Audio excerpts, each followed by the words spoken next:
अस्सलाम वालेकुम। आज हम करेंगे एक्सरसाइज 2.14 जो बेस करती है एक्सपोनेंट एंड पावर्स पे। एक्सपोनेंट और पावर्स का कंसेप्ट समझते हैं। बेसिकली एक्सपोनेंट और पावर एक ही चीज़ है, तो अब उसका कंसेप्ट समझते हैं। इंट्रोडक्शन में हमें गिवन है, उसने हमें दो मैथ्स बताए हैं, एक मैथ्स ऑफ अर्थ और एक मैथ्स ऑफ मून, और उसकी वैल्यू उसके साथ दी हुई है। तो अब उसने कहा है, मैथ्स ऑफ अर्थ के सवाल उसने पूछे कि क्या आप इस नंबर को पढ़ सकते हैं, और मैथ्स ऑफ मून के लिए सवाल पूछा है कि इसमें से आप बताएं कि किसका मैथ सबसे ज़्यादा है, अर्थ का या मून का। तो उसने कहा है कि ये नंबर्स को अगर हम रीड करें तो ये डिफ़िकल्ट होंगे और अंडरस्टैंड और कंपेयर करने में भी मुश्किल होंगे। तो हम क्या करेंगे कि इसके लिए कॉन्सेप्ट यूज़ करेंगे अपना एक्सपोनेंट का। तो ये हमारे लिए इसे आसान बना देगा रीड करने में, समझने में, यानी अंडरस्टैंड एंड कंपेयर करने में। तो बाकी एक्सपोनेंट का कॉन्सेप्ट देखते हैं। उसने कहा लुक एट 1 लाख। तो 1 लाख में उसने कहा है कि अब देखें 1 लाख कैसे आता है। अगर हम इसका एलसीएम लें तो हम शॉर्ट नंबर यानी 10 से ले लेते हैं। तो अगर 2 से भी लिया जा सकता है, 5 से भी। हमने 10 से इसलिए लिया ताकि ज़्यादा लंबा ना लिखना पड़े, वरना 2 से भी काफ़ी लंबा लिख सकते हैं। तो अगर आप 10 से देखें तो 10 को उसने 5 टाइम मल्टीप्लाई की है, तो हमारे पास 1 लाख आ जाता है।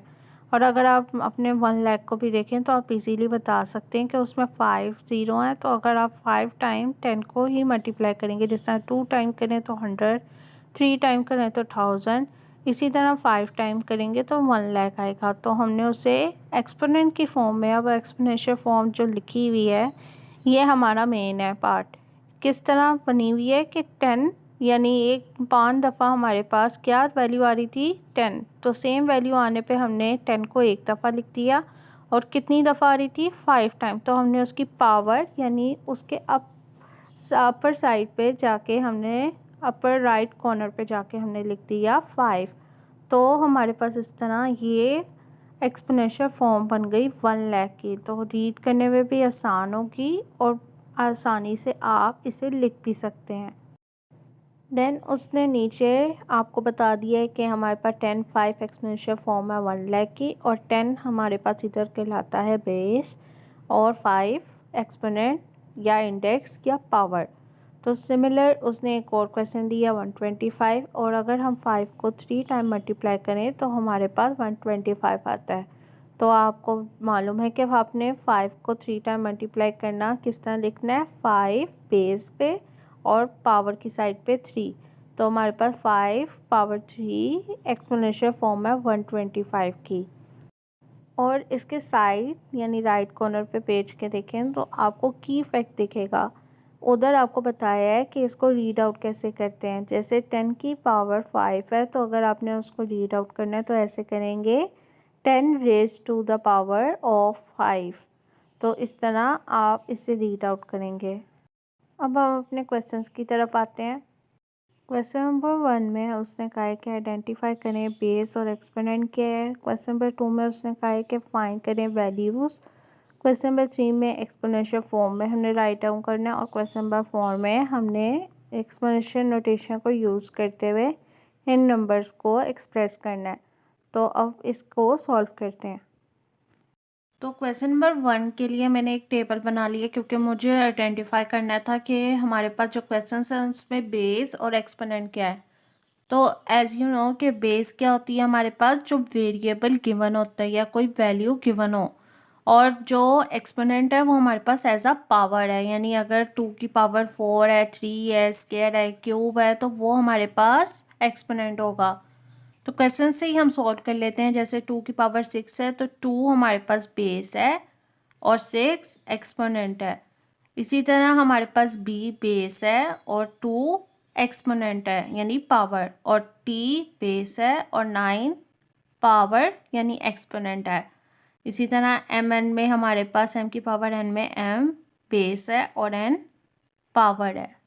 तो ये सिंपल सॉल्यूशन था। अब क्वेश्चन नंबर 2 में हमें गिवन है कि हमने फाइंड करनी है वैल्यूज़। तो क्वेश्चन नंबर 1 पे देखते हैं, उसके पार्ट 1 पे। तो हमारे पास 3 की पावर 4 है, तो यानी 3 4 टाइम मल्टीप्लाई होगा। तो 4 टाइम मल्टीप्लाई होके 3 हमारे पास आंसर आता है 81। अब 7 की पावर 3 है तो यानी 7 3 टाइम मल्टीप्लाई होगा, तो हमारे पास आंसर आता है 343। इसके बाद 13 स्क्वायर, तो 13 2 टाइम मल्टीप्लाई होगा, तो 13 को 2 टाइम मल्टीप्लाई करके आंसर आता है 169। अगर 2 की पावर 8 है तो 2 को हम 8 टाइम मल्टीप्लाई करेंगे, 1 2 3 4 5 6 7 8, तो हमारे पास आ जाएगा, इसको इधर ही देख लेते हैं, 2 to the 4 4 to the 8 again 8, ये 8 हो जाएगा, तो 8 multiply by 8 is equal to 64, और ये 2 टू द 4, तो 64 multiply by 4 is equal to 256, तो 2 को 8 टाइम मल्टीप्लाई करके 256 आ जाएगा। अब हमारे पास क्वेश्चन नंबर 3 में गिवन है कि हमने सारे जितने भी क्वेश्चंस गिवन है उनको एक्सपोनेंशियल फॉर्म में लिखते हैं, यानी पावर फॉर्म में। तो 5 को अगर 4 टाइम यानी 1 2 3 4 टाइम मल्टीप्लाई हो रहा है तो इसकी एक्सपोनेंशियल फॉर्म होगी 5 पावर में 4। इसी तरह 3 अगर हमारे पास 1 2 3 4 5 6 टाइम मल्टीप्लाई हो रहा है तो 3 बेस में आ जाएगा और 6 पावर में आ जाएगा। देन बी हमारे पास 1 2 3 4 टाइम हो रहा है तो बी बेस में आ जाएगा और 4 पावर में। अगेन u 1 2 3 और v 1 2, तो u की पावर आ जाएगी 3 और v 2 टाइम हो रहा है तो मल्टीप्लाई v की पावर 2। देन 7 1 2, तो 7 2 टाइम आ जाएगा और मल्टीप्लाई हो रहा है हमारे पास 11 से, और 11 कितनी टाइम आ रहा है 1 2 3 4, तो यानी पावर 4 आ जाएगी।